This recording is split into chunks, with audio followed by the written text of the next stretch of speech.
តែមានបងប្អូនច្រើនបានប្រាប់ខ្ញុំថាគាត់បានផ្លាស់ប្ដូរពីវីដេអូរបស់ខ្ញុំតាំងពីអ្នកដែលចង់សម្រាប់ខ្លួនតាំងពីអ្នកដែលគាត់អត់មានការងារធ្វើរហូតទាល់តែមានបងប្អូនមួយចំនួនគឺគាត់មានការងារធ្វើដល់ប្រាក់ខែ$1500ខ្ញុំជឿថាបងប្អូនខ្មែរខ្លះច្បាស់ជាគាត់គិតថា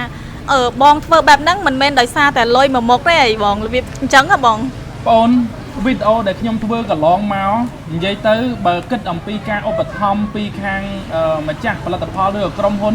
ស្ទើរតែមិនមានទេបាទគឺមានតិចតួចបំផុតពេលខ្លះខ្ញុំធ្វើការងាររហូតដល់3ក្នុងពេលតែមួយខ្ញុំធ្វើជាអ្នកបញ្ជារថយន្តក្រុងរបស់សាលាក្រុងភ្នំពេញផងខ្ញុំធ្វើជាសន្តិសុខផងខ្ញុំធ្វើជាគ្រូបង្រៀនផងហើយខ្ញុំចង់ទៅឆ្លៀតធ្វើការងារសំណងបន្ថែមទៀតកម្មាគឺជាអត្តសញ្ញាណខ្មែរខ្ញុំចង់បង្ហាញពិភពលោកថានេះគឺខ្មែរអូយបងប្អូនខ្ញុំពិតជារំភើបមែនទែនដែលបានជួបបងប្រុស Business Advisor ដោយផ្ទាល់បងប្អូននិយាយទៅរំភើបក៏រំភើបភ័យក៏ភ័យដោយសារតែបងប្រុសគឺជាបុគ្គលម្នាក់ដែលពូកែខ្លាំងហើយក៏ល្បីខ្លាំងដែលគាត់ពូកែនិយាយបងប្អូនរៀបពាក្យនិយាយបានល្អដល់ពេលអញ្ចឹងខ្ញុំមកជួបគាត់គឺមានអារម្មណ៍ថាអៀនខ្លាំងមែនទែនហ្មងបងជម្រាបសួរបងចាបងអើយនេះគឺហាងកាហ្វេដែលបងលក់រាល់ថ្ងៃនេះមែនបងបាទនេះហាងកាហ្វេរបស់ខ្ញុំប្រចាំតែម្ដងគឺយើងអត់ដែលបិទទេតាំងពីដើមតាំងថ្ងៃបើកដល់ឥឡូវហ្នឹងបាទចាអញ្ចឹងបានន័យថាក្រៅពីការថតវីដេអូចែករំលែកល្អៗទៅបងប្អូនប្រជាពលរដ្ឋខ្មែរប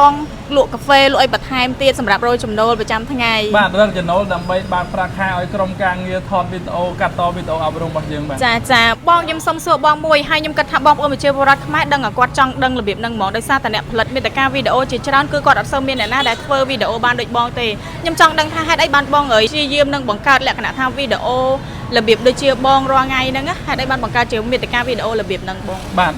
អរគុណបងស្រីសម្រាប់សំណួរមួយនេះគឺជាសំណួរដ៏ល្អបំផុតបងប្អូនអ្នកគ្ន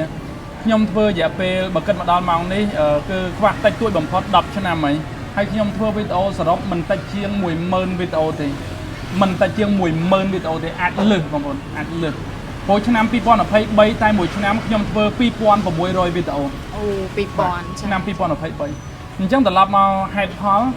គឺខ្ញុំពីដើមឡើយខ្ញុំក៏មិនទាន់មានចំណេះដឹងអីច្រើនដែរប៉ុន្តែខ្ញុំគិតថាខ្ញុំក៏លេចទៅមើលមិត្តភ័ក្តិដូចគ្នាខ្ញុំក៏លេចទៅមើលយុវជនដែលអាយុសបាលគ្នាឬក៏អាយុក្រោមខ្ញុំពី3ឆ្នាំ4 5ឆ្នាំគឺគាត់ដើរខុសច្រើនគាត់ធ្វើខុសច្រើនគាត់និយាយខុសច្រើនគាត់គិតខុសច្រើនដល់តែអញ្ចឹងទៅខ្ញុំគិតថាខ្ញុំត្រូវតែធ្វើអីមួយដើម្បីផ្លាស់ប្ដូរបរិបទយុវជនខ្ញុំគិតថា10ឆ្នាំក្រោយប្រហែលជាមានការប្រែប្រួលបើខ្ញុំចាប់ផ្ដើមពីពេលនោះតទៅអញ្ចឹងខ្ញុំតាំងពីឆ្នាំ2015 2016ហ្នឹងខ្ញុំក៏ចាប់ផ្ដើមបង្កើត page ឈ្មោះ Business Advisor យកតែម្ដងហើយខ្ញុំស្រឡាញ់ឈ្មោះហ្នឹងខ្ញុំអត់ដឹងថាពេលហ្នឹងវាគួរតែដាក់ឈ្មោះអីទេប៉ុន្តែខ្ញុំស្រឡាញ់ឈ្មោះហ្នឹងខ្ញុំក៏ដាក់ទៅហើយខ្ញុំក៏បានចាប់ផ្ដើមធ្វើការបកប្រែវីដេអូជាច្រើននៅក្នុងវីដេអូបកប្រែទាំងអស់ហ្នឹងគឺមានបងប្អូនតាមដានច្រើនខ្លាំងមែនទែនមូលហេតុដោយសារតែគ្រប់វីដេអូទាំងអស់ហ្នឹងសុទ្ធតែមានខ្លឹមសារអប់រំដែលអាចផ្លាស់ប្ដូរផ្នត់គំនិតបងប្អូនអ្នកទស្សនាបាននៅពេលដែលខ្ញុំធ្វើដំបូងក៏អត់សូវមានបងប្អូនស្គាល់អត់សូវមា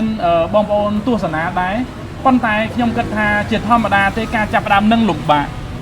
អញ្ចឹងទៅខ្ញុំនៅតែតស៊ូខ្ញុំនៅតែព្យាយាមខ្ញុំនៅតែមិនបោះបង់រហូតដល់ខ្ញុំធ្វើមួយឆ្នាំ2ឆ្នាំក្រោយមកគឺមានបងប្អូនចាប់ផ្ដើមចាប់អារម្មណ៍ច្រើនចាប់ផ្ដើមគាំទ្រច្រើនប៉ុន្តែរយៈពេលប្រហែលជា2-3ឆ្នាំក្រោយហ្នឹងគឺគេក៏លួចពេកខ្ញុំបាត់ទៅមានអ្នកតាមដានពេលហ្នឹងបងប្អូនប្រហែលជា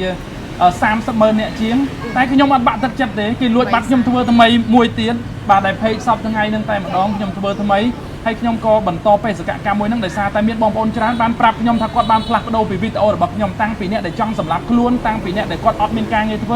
ើរហូតទាល់តែមានបងប្អូនមួយចំនួនគឺគាត់មានការងារធ្វើដល់ប្រាក់ខែ$1500ធ្វើការនៅធនាគារហើយមានបងប្អូនមួយចំនួនទៀតដែលគាត់ចង់សម្រាប់ខ្លួនគាត់លែងសម្រាប់ខ្លួនវិញគាត់ឆាតមកខ្ញុំក្នុងមួយថ្ងៃ300នាក់500នាក់ក៏មានដែរបាទនាពេលកន្លងមកដល់ពេលអញ្ចឹងខ្ញុំឃើញអំពីការផ្លាស់ប្ដូរជួយបងប្អូនយើងបានច្រើនអញ្ចឹងខ្ញុំនៅតែបន្តធ្វើឲ្យខ្ញុំសន្យាជាមួយបងប្អូនថាខ្ញុំនឹងមិនបោះបង់កិច្ចការងារនេះមួយនេះទេដោយសារតែអាចជួយបងប្អូននិងយុវជនបានច្រើនចាបងអញ្ចឹងប៉ុន្តែខ្ញុំជឿថាបងប្អូនខ្មែរខ្លះច្បាស់ជាគាត់គិតថាបងធ្វើបែបហ្នឹងមិនមែនដោយសារតែលុយមកមុខទេអីបងរបៀបអញ្ចឹងហ៎បងបងវីដេអូដែលខ្ញុំធ្វើកន្លងមកនិយាយទៅបើគិតអំពីការឧបត្ថម្ភពីខាងម្ចាស់ផលិតផលឬក្រុមហ៊ុនស្ទើរតែមិនមានទេបាទគឺមានតិចតួចបំផុតបើគេចង់មកឧបត្ថម្ភឲ្យ10 20 30ក្រុមហ៊ុនខ្ញុំអាចរើសបានតែមួយទេដោយសពថ្ងៃមុនពេលដែលមានក្រុមហ៊ុនម៉ាក់អ៊ីគាត់មកឧបត្ថម្ភហ្នឹងគឺមានតែក្រុមហ៊ុនទូរស័ព្ទដៃមួយទេហើយគេឆាតមកប្រហែលជា100 200ក្រុមហ៊ុនតែខ្ញុំរើសបានតែមួយទេអ ជាទូទៅគឺខ្ញុំរៀងស្រឡិចបន្តិចដោយសារតែខ្ញុំខ្លាចមានផលប៉ះពាល់ដល់បងប្អូនប្រជាពលរដ្ឋខ្ញុំខ្លាចថាដោយសារតែការផ្សព្វផ្សាយរបស់ខ្ញុំបងប្អូនជឿជាក់ទុកចិត្តបងប្អូនទិញផលិតផលសេវាកម្មរបស់គេយកទៅប្រើប្រាស់ឬក៏យកទៅហូបចុកឲ្យប៉ះពាល់ដល់សុខភាពខ្ញុំគឺជាអ្នកនាំបងប្អូនទៅរកនរកទៅរករណ្ដៅអញ្ចឹងខ្ញុំគឺព្យាយាមក្នុងការកិច្ចខ្លាំងមែនទែនបើសិនជាខ្ញុំស្គាល់អត់ច្បាស់ចាអញ្ចឹងបានថាបងប្រុសពិតជាមានមហិច្ឆតាខ្ពស់មែនទែនគាត់ធ្វើវីដេអូនឹងឡើងគឺដូចបងប្អូនខ្លះដែលមានការយល់ច្រឡំថាធ្វើដើម្បីលុយដើម្បីហ្នឹងគឺមិនមែនទេបងប្អូនដែលសារគាត់ចង់បង្កើតនៅរឿងរ៉ាវល្អៗដើម្បីជាការលើកទឹកចិត្តជាការជំរុញទឹកចិត្តដល់បងប្អូនទាំងអស់គ្នាហើយក៏ជាការចែករំលែកដែរតាក់ទងជាមួយនឹងរឿងល្អៗប្រវត្តិសាស្ត្រអីផ្សេងៗជាដើមហើយសំខាន់បងប្រុសបងប្អូនគឺជា idol និយាយទៅ idol របស់ខ្ញុំហ្មងដោយសារតែនិយាយទៅដូចបងប្អូនដែរអញ្ចឹងដោយសារតែបងប្អូនដឹងស្រាប់ហើយគាត់គឺជាអ្នកបង្កើតមាតិកាវីដេអូមួយដែលអស្ចារ្យជាងគេសម្រាប់ប្រទេសកម្ពុជារបស់យើងហើយគាត់ហ៊ានមែនទែននៅគ្រប់វីដេអូទាំងអស់ហ្មងបងប្អូនចង់ហេតុអីបានតាំងពីដំបូងមកបងអត់ជ្រើសរើសយកការផលិតវីដេអូលក្ខណៈថាដើរ review តំបន់ទេសចរឬមួយក៏ដើរ review ម្ហូបអាហារអីអញ្ចឹងបងកន្លងមកខ្ញុំខ្លាចថានៅពេលដែលខ្ញុំ review ទៅល្អដល់តែពេលបងប្អូនទៅអត់ល្អខ្ញុំដូចកុហកបងប្អូនអញ្ចឹងទៅមនស្សការខ្ញុំប្រាប់ខ្ញុំថាបើសិនជានិយាយល្អតើតើវាល្អមែនហើយបើវាអត់ល្អយើងនិយាយថាល្អយើងនិយាយកុហកដល់ពេលកុហកបងប្អូនទៅវាអត់ល្អវាធ្វើឲ្យការនិយាយល្អរបស់ខ្ញុំនឹងទៅជារឿងមិនល្អវិញបាទដល់អញ្ចឹងបងប្អូនខកចិត្តអញ្ចឹងនឹងជាការសម្រេចចិត្តរបស់បងប៉ុន្តែសម្រាប់ខ្ញុំវិញខ្ញុំដើរថត review ម្ហូបអាហារអីអញ្ចឹងបងគិតថាតើខ្លួនខ្ញុំធ្វើអញ្ចឹងល្អឬក៏អាចប៉ះពាល់អីដែរអត់បងខ្ញុំគិតថាបើសិនជាយើងច្បាស់មិនបញ្ហាទេចាព្រោះជាគោលការណ៍របស់ខ្ញុំគឺខ្ញុំគិតថាធ្វើអ្វីក៏ដោយធ្វើឲ្យល្អបំផុតហើយបើការងារនឹងយើងច្បាស់ចាំធ្វើបើអត់ច្បាស់កុំធ្វើចាបងប្អូនខ្ញុំឥឡូវនេះបានបទពិសោធន៍ពីបងប្រុសមួយហើយដោយសារតែខ្ញុំជាអ្នកផលិតមាតិកាលក្ខណៈថា review បងប្អូនមិនថាតំបន់ទេសចរមិនថាការសម្ភាសឬមួយក៏ការដើរ review ម្ហូបអាហារអីផ្សេងៗអញ្ចឹងតើខ្ញុំសូមសួរបងមួយទៀតតើជាកត្តាអ្វីដែរដែលជំរុញឲ្យបងមានចំណេះដឹងខ្លាំងរហូតមកដល់បច្ចុប្បន្នណាបងកន្លងមកខ្ញុំឆ្លងកាត់បទពិសោធន៍ការងារនឹងច្រើនខ្ញុំមកដល់ភ្នំពេញដំបូងគឺខ្ញុំធ្វើការយកតែម្ដង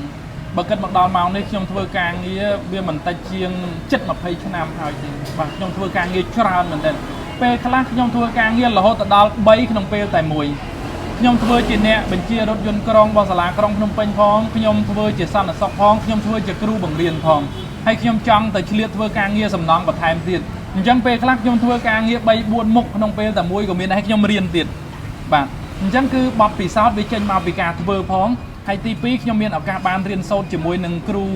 ូនៅក្រៅប្រទេសបន្ថែមដោយសារតែខ្ញុំធ្វើការងារល្អទៅមេគេបញ្ជូនយើងឲ្យទៅរៀនដើម្បីឲ្យមកដឹកនាំក្រុមហ៊ុន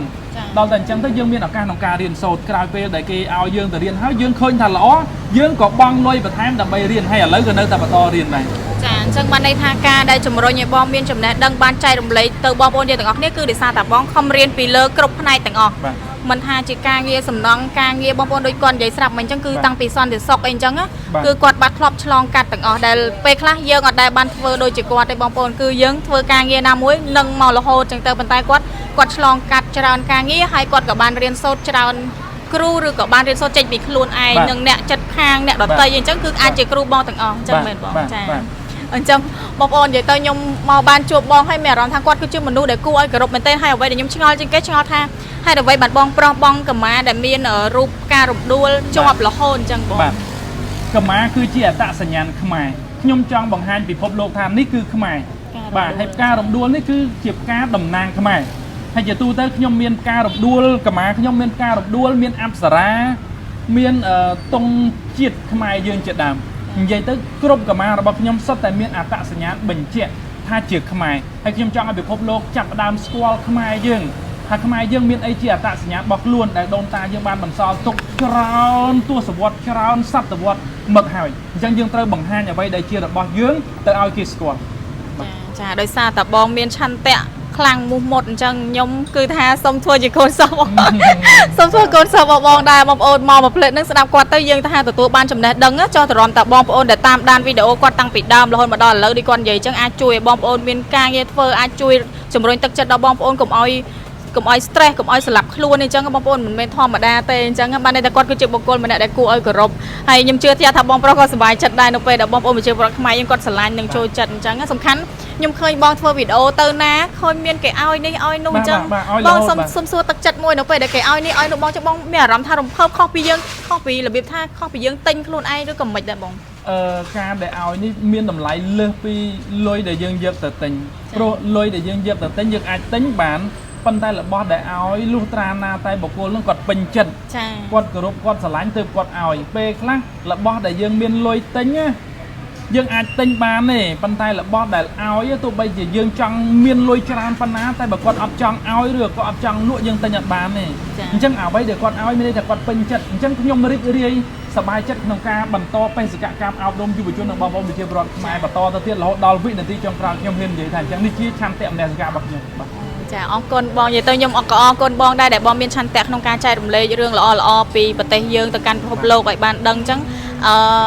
ក៏សូមអរគុណបងប្អូនដែលបានទស្សនាវីដេអូនេះមានតែប៉ុណ្្នឹងឯងបងប្អូនសង្ឃឹមថាបងប្អូននឹងចូលចិត្តហើយជួយចុច like ចុច share វីដេអូនាងខ្ញុំផងចាអរគុណបងប្អូនអរគុណបាទ